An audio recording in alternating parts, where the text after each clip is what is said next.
Satıştın sakir gözlüğün ayı mekrini cezülem sözlüğün ayı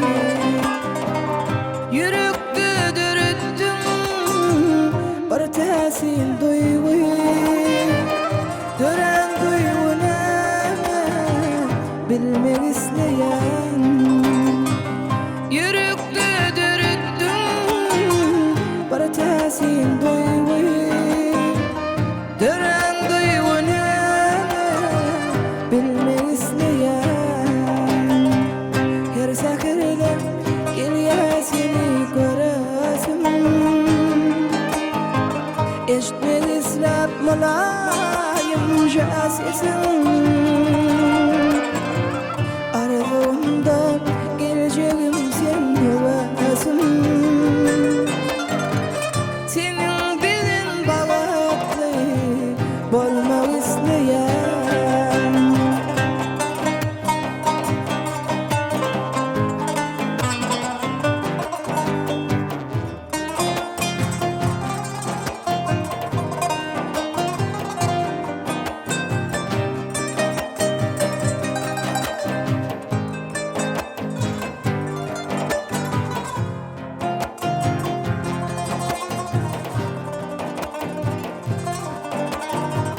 başım aylap duman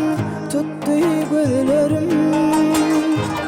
sevdin seni hoş men yitirdim ödüm korsağıma sığman durun sözlerim sır saklanan sana demek isteyen korsağıma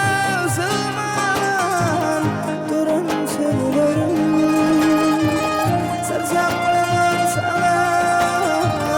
demek isteyen her sakırlar geliyor seni göresim eşitmek islap mulayimca sesim arzumda demesin sen havasim senin bilin bağlı bolmak isteyen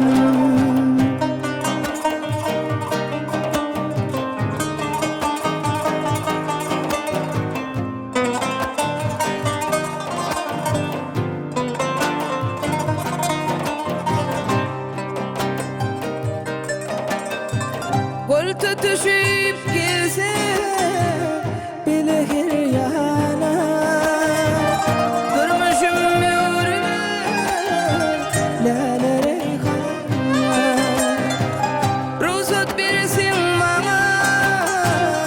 dile kalmana sen akrın özümde duymak isteyen ruhsat birsin bana dile kalmana sen akrın özümde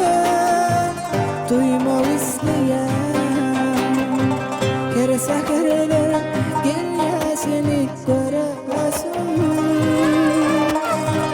eşitmek islap mulayimca